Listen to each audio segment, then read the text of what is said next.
حضرت ابو بکر صدیق رضی اللہ, ذرا زندگی دیکھو. کہتے ہیں جس دن کلمہ پڑھا 40,000 دینار تھے, اور کلمہ پڑھے ابھی مجھے چند مہینے گزرے تھے, سارے مصطفیٰ کے قدموں پہ قربان کر دیے. پھر مال کمایا, پھر 4,000 دینار تھے, 4,000. جس دن ہجرت کے لیے نکلا 4,000 تھے. انہیں بھی پتا تھا 2.5% دینا چاہیے. ان کی بھی بیٹیاں تھیں, جوان بھی تھی, چھوٹی بھی تھی, ان کے بھی بچے تھے, لیکن دین کو ضرورت ہے. میرے رسول پاک صلی اللہ علیہ وسلم کے دین کو حاجت ہے. تو فرماتے ہیں اشرفیاں تھی میرے گھر میں, پیسے تھے, درہم تھے, دینار تھے. میرے والد بوڑھے تھے, ان کو خیال تھا کہ ابو بکر ساری دولت نہ لے جائیں. تو حضرت اسماء بنت ابی بکر سے جناب ابو بکر صدیق نے کہا کہ اس طرح کرنا, ایک گڑا چھوٹا سا تھا, گڑا ٹویا, اس میں پیسے ہوتے تھے. فرمایا اس میں روڑے رکھ دینا, اوپر ٹاٹ ڈال دینا, والد نابینا ہے, اگر پوچھے نا پیسے تو ان کا وہاں ہاتھ لگا دینا, انہیں پتا چلے ابو بکر سارا مال لے کے نہیں گیا.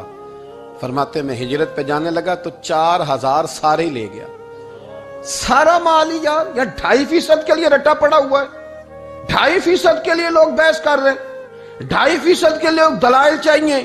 کئی مفتیان کرام سے پوچھیں گے, پھر پروگرام بنائیں گے دینا ہے کہ نہیں دینا. اور جس دن تبوک کے لیے میرے مصطفیٰ کریم نے اعلان کیا, جناب صدیق اکبر فرماتے ہیں شے ہی کوئی نہیں تھی, غربت کے دن تھے, کمزوریاں تھی, مال اس دن, کاروباری حالات کم تھے. یہاں لوگوں کا کاروبار جب ڈاؤن ہوتا ہے تو سب سے پہلے مسجد کا 200 بند کرتے ہیں, سب سے پہلے مدرسے کا بند کرتے ہیں, سب سے پہلے خواہش کرتے ہیں کہ وہ جو غریب کو جاتا ہے نا اس کو بند کرو, یہ زیادہ نقصان دے رہا ہے. حضرت ابو بکر صدیق رضی اللہ تعالیٰ عنہ فرماتے ہیں حالات خراب تھے, جیب دیکھی تو اتنے پیسے ہی نہیں تھے کہ مصطفیٰ کریم کو پیش کر سکوں. تو پھر کیا کیا, امام جلال الدین سیوطی کہتے ہیں ابو بکر صدیق نے نا گھر کے اندر کپڑا بچھایا, اور پھر صدیق اکبر نے کیا کیا کہ توا بھی رکھا, برتن بھی رکھے, اس پہ چولہا بھی رکھا. ابو بکر صدیق نے اس کے اوپر گھر والوں سے کہا کہ ایک ایک جوڑا پہن لو, ادھر دیکھو میری طرف, ایک ایک جوڑا پہن لو, اور باقی نا سارے جوڑے بھی یہاں رکھو. اور پھر جب لوگ بچوں نے دیکھا نا کہ ابا تو کپڑے بھی رکھوا رہا ہے, کیا بنے گا, فرمایا تمہیں تو ایک ایک جوڑے کی اجازت دے رہا ہوں نا, ذرا میری طرف دیکھو.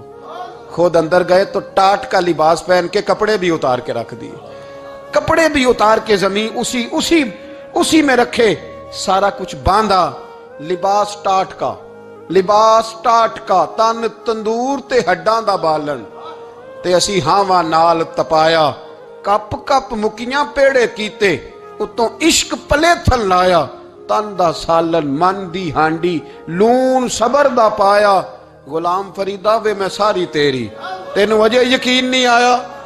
ہر چیز لپیٹ کے نا تو نبی کریم کی بارگاہ میں لے گئے, ہر چیز. میرے محبوب کا بھی انداز دیکھو, فرمایا ماں اب کہتا لے اہلے کا, گھر بھی کچھ چھوڑ کے آئے ہو. دیکھیں ادھر دیکھیں, جب کوئی آتا تھا تو حضور فرماتے تھے کیا لے کے آئے ہو, یہ کیا ہے, یہ پوچھا جاتا ہے کہ یہ پوچھا جاتا ہے گھر کیا ہے. بھئی آپ کو کسی نے کوئی تحفہ دیا تو شاپر کھول کے تحفہ دیکھیں گے یا پوچھیں گے گھر کیا ہے, لیکن میرے رسول پاک کے لفظ دیکھیں, فرمایا ماں اب کہتا لے اہلے کا. ابو بکر سجنا گھر کیا چھوڑ کے آئے ہو, تو رو پڑے, کہنے لگے یا رسول اللہ میں کوئی غریب تو نہیں, میں بڑا مالدار ہوں. اب کہتا لہم اللہ و رسول, گھر اللہ بھی چھوڑ آیا ہوں, اللہ کا رسول بھی چھوڑ آیا. حضور میں کوئی کنگال نہیں, میں مصطفیٰ والا ہوں, میں کوئی غریب نہیں, میں نبی والا ہوں, میں رب رسول کو گھر چھوڑ آیا ہوں. میرے مصطفیٰ کریم علیہ السلام فرمانے لگے تیرے پیچھے جبریل امین کھڑے, اور انہوں نے ٹاٹ کا لباس پہنا ہوا ہے, اور تیرے آنے سے پہلے وہ آ گئے تھے. تو میں نے پوچھا جبریل یہ بوریے کا لباس, عرض کی یا رسول اللہ ابو بکر نے پہنا ہے تو رب کو اتنا پسند آیا سارے فرشتوں کو پہنا دیا ہے, سارے فرشتوں کو پہنا دیا, سارے فرشتوں. ذرا یہ لذت تو لے بات کی, جب 2.5% پہ جھگڑا ہوتا ہے نا تو پھر نماز میں مزہ نہیں آتا. جب تو 2.5% پہ بھی اڑا رہتا ہے نا, پھر درود و سلام پڑھتے پڑھتے طبیعت معاذ اللہ پریشان ہوتی ہے. جب الجھے ہوئے پھر مسائل اور ہیں. پھر میرے محبوب کریم بولے, میں ابو بکر رب کریم نے ایک پیغام بھی بھیجا ہے. یا رسول اللہ وہ کیا؟ فرمایا رب فرماتا ہے کہ ابو بکر سے پوچھ کے بتائیں کہ اس حال میں وہ رب سے راضی ہے کہ ناراض ہے. یہاں اقبال بولے, کہنے لگے خودی کو کر بلند اتنا, خودی کو کر, یہ وہ درجہ ہے, یہ وہ مقام ہے, خودی کو کر بلند اتنا کہ ہر تقدیر سے پہلے پھر خدا بندے سے خود پوچھے. بتا تیری رضا کیا ہے؟ فرمایا رب پوچھتا ہے آپ راضی ہیں کہ ناراض ہیں؟ تو پھر ابو بکر صدیق بھی کھول کے روئے، کہا یا رسول اللہ میں کل بھی اپنے رب سے بڑا ہی راضی تھا، میں آج بھی اپنے رب سے بڑا ہی راضی ہوں۔ یہاں لوگ لے کے بھی نہیں راضی ہوتے، ابو بکر سارا کچھ دے کے بڑے ہی راضی ہیں، سارا کچھ دے کے۔ شریعت کا قاعدہ ہے کہ سارا مال آپ اللہ کے رستے میں نہیں دے سکتے، قانون شریعت ہے۔ حضرت ابی بن کعب نے کہا تھا یا رسول اللہ سارا دینا ہے، فرمایا نام بھائی چوتھا حصہ دے، 3 حصے بچوں کو دے۔ حضرت ابو لبابہ نے کہا تھا میں اس پر دلائل دے سکتا ہوں، احادیث موجود ہیں، حضور سارا مال دینا ہے، فرمایا نام بھائی چوتھا حصہ دے، 3 حصے بچوں کو دے۔ حضرت سعد بن ابی وقاص نے کہا تھا یا رسول اللہ صلی اللہ علیہ وسلم میری ایک ہی بیٹی ہے، سارا اللہ کے رستے میں دیتا ہوں، فرمایا نہ 3 حصے بیٹی کو، چوتھا حصہ دے، تیرے بچے لوگوں کے ہاتھ دیکھے میں گوارا نہیں کرتا۔ ان سے کہا کہ چوتھا حصہ دو تب قبول کروں گا۔ ابو بکر صدیق سے فرمایا تو سارے لے آ، تیرا سارا ہی قبول ہے، تو سارے لے آ تیرا۔ اور ایک لفظ حدیث میں ایسا ہے آپ یقین کریں، غلام ہوں کسی فقیر کا، تو جب میں اس کو پڑھتا ہوں نا تو آپے سے بات باہر نکل جاتی ہے۔ حضور کا ایک فرمان ہے، جب اس پر توجہ آتی ہے نا تو مطلب یہ کہ لفظ جو ہے نا وہ ٹوٹ جاتے ہیں، بکھر جاتے ہیں، اور دل کہتا ہے کہ نہیں یہ جو ہے نا یہ معراج ہے، یہ اصل ہے، یہ حقیقت ہے۔ وہ ترمذی کے لفظ ہے، پر آپ یقین کریں کہ لگتا یہ ہے کہ دنیا محبت ساری سمٹ گئی اس میں۔ نبی کریم علیہ السلام فرمانے لگے مجھے کسی کے مال نے اتنا نفع ہی نہیں دیا جتنا ابو بکر صدیق کے مال نے دیا۔ اور پھر اگلے لفظ ایسے ہیں کہ روح وجد کرتی ہے۔ میرے کریم محبوب فرمانے لگے جس کا بھی مال آیا میں نے بیگانہ سمجھ کے خرچ کیا ہے، اور جب ابو بکر کا آیا ہے تو میں نے اپنا سمجھ کے خرچ کیا ہے، میں نے اپنا سمجھ کے۔ مجھے پتا ہے یہ شکوہ نہیں کرے گا، یہ شکایت، یعنی اس کو سارا بھی تروڑ مروڑ لوں گا تو اس کے لفظوں پر کبھی حرف۔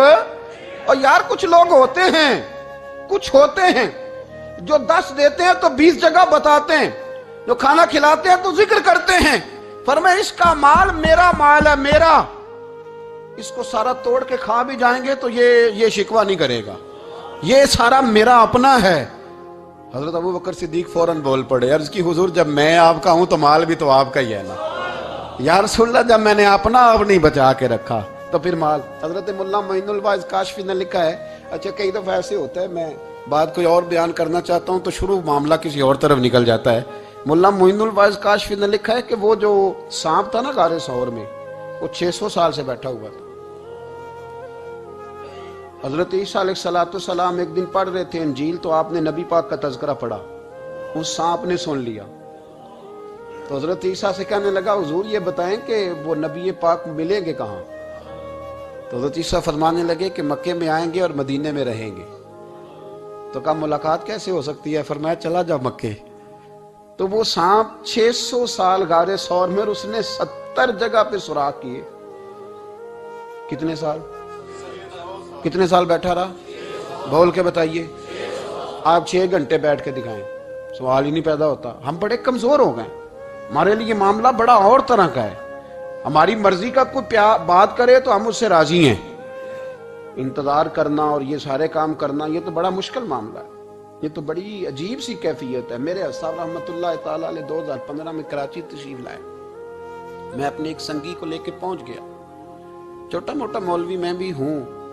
صبح میں 7 بجے کے 8 بجے ہم وہاں پہنچ گئے، حضرت آرام فرما رہے تھے، نمازیں انہوں نے اندر ادا فرمائی ساری، ظہر بھی ہوئی، پھر عصر بھی ہوئی، پھر مغرب بھی ہوئی، پھر عشاء بھی ہوئی۔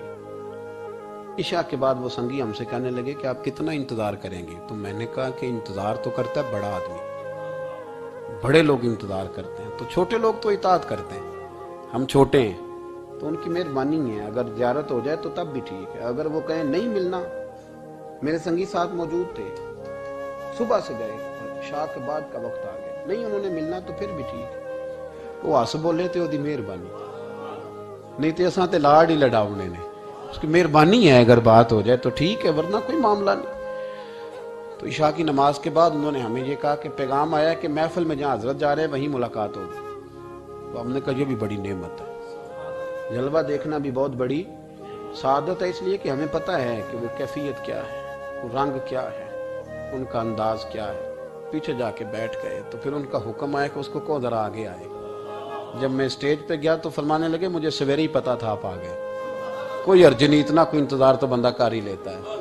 اب یقین کریں وہ دن کی جو لذت ہے نا وہ آج تک گئی نہیں طبیعت سے، وہ سرور گیا نہیں۔ کبھی کبھی سوچتا ہوں کہ اس سے ڈبل بھی انتظار کبھی ہو جائے، پر ایک دفعہ زیارت پھر نصیب ہو جائے۔ کبھی کبھی یہ سوچتا ہوں 600 سال وہ سام بیٹھا رہا، 600 سال، 600 سال، اور 70 اس نے سوراخ کیے غار ثور میں، لیکن وہ بھی عاشق تھا نا۔ اور یہاں معاملہ یہ تھا کہ ابوبکر صدیق دعا مانگ کے گئے تھے کہ میں نے کسی کو موقع نہیں دینا، ایک میں ہوں گا دوسرا میرا یار ہوگا۔ وہ غار ثور کی تو لذت یہ والی تھی، ایک میں ایک میرے محبوب۔ اس نے 70 سوراخ کیے ہوئے تھے، جناب ابوبکر صدیق نے کہا حضور آپ ٹھہریں، میں ذرا بھی آیا صفائی کر کے۔